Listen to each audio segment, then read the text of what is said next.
Welcome to my channel. Rasmalai recipe. ரசமலாய்க்கு first நம்ம ரசகுல்லா சேர்க்குறோம். ஃபஸ்ட்டு ஒரு பாத்திரத்தில் பால் சேர்த்துக்கணும். நல்லா சூடாகி கொதிச்சு வந்ததும் ஒரு ஸ்பூன் வினிகர் சேர்த்துக்கணும். கேஸை ஆஃப் பண்ணி சைடில் எடுத்து வச்சுக்கலாம். நெக்ஸ்ட்டு நம்ம பாசுந்தி ரெடி பண்ணலாம். நல்லா காய்ச்சி முந்திரியை பவுட்ரு பண்ணி அதில் சேர்த்துக்கிட்டு கலக்கிட்டே இருக்கணும். நல்லா பொங்கி வந்தவுடனே குங்குமப்பூ ஆட் பண்ணணும். அதுக்கப்புறம் ஏலக்காவும் போடணும்.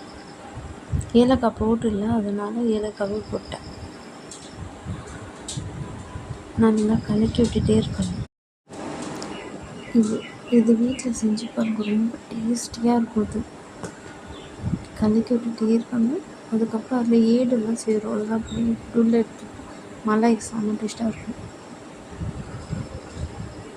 அதுக்கப்புறம் சுகர் உங்களுக்கு தேவையான அளவு ஆட் பண்ணிக்கலாம். எவ்வளோ உங்களுக்கு இனிப்பு வேணுமோ அவ்வளோ ஆட் பண்ணிக்கலாம். நல்லா கலந்து விட்டுட்டே இருக்கணும்.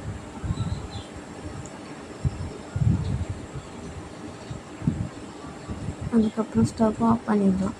ஆஃப் பண்ணிவிட்டு கட் பண்ணி வச்ச முந்திரியை சேர்த்துக்கலாம். சேர்த்துட்டு இப்போ நம்ம வினிகர் போட்டு வச்சது நல்லா பால் திரிஞ்சு வந்துடுச்சு. பன்னீர் தண்ணி இது தண்ணி வந்துடுச்சு. ஃபில்ட்ரு பண்ணி எடுத்துட்டு நல்லா 3 தண்ணியில் வாஷ் பண்ணணும். நெக்ஸ்ட்டு அந்த பன்னீரை எடுத்து நல்லா மாவு பதத்தில் பிசைஞ்சி எடுத்துக்கணும். பிசைஞ்சி இந்த பதத்தில் எடுத்துக்கணும் பிசைஞ்சி. நெக்ஸ்ட்டு அதில் குட்டி குட்டியாக தட்டை மாதிரி தட்டி எடுத்துக்கணும். ரசகுல்லா ஷேப்பில் இல்லை, ரசகுல்லா சப்பையாக இருக்கணும். இந்த மாதிரி இருக்கணும்.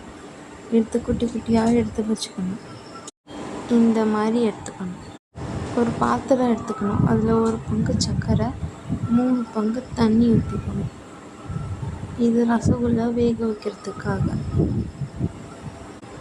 நல்லா கொதிக்க விடணும். ஸ்டவ்வில் இந்த மாதிரி நல்லா கொதிச்சுட்ருக்கணும். அப்போ நம்ம அந்த ரசகுல்லாவோட ஆட் பண்ணணும். நல்லா கொதிக்கும் போது தான் போடணும், கொதிக்கிறதுக்கு முன்னாடி போடக்கூடாது. ஸ்டவ் ஃபாஸ்ட்லேயே இருக்கணும். இப்போ நம்ம இது போட்டது இதோட டபுள் மடங்காக வரும். நல்லா புசு புசுன்னு வரும். அது வரையும் நம்ம வெயிட் பண்ணணும். இப்போ நமக்கு ரசகுல்லா ரெடி ஆயிடுச்சு.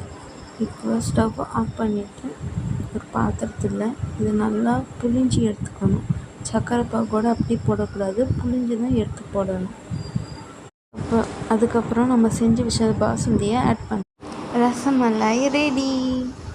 செம்ம டேஸ்ட்டாக இருக்கும் இந்த ரெசிபி. எல்லோரும் வீட்டில் ட்ரை பண்ணி பாருங்கள். தேங்க்ஸ் ஃபார் வாட்சிங் மை சேனல்.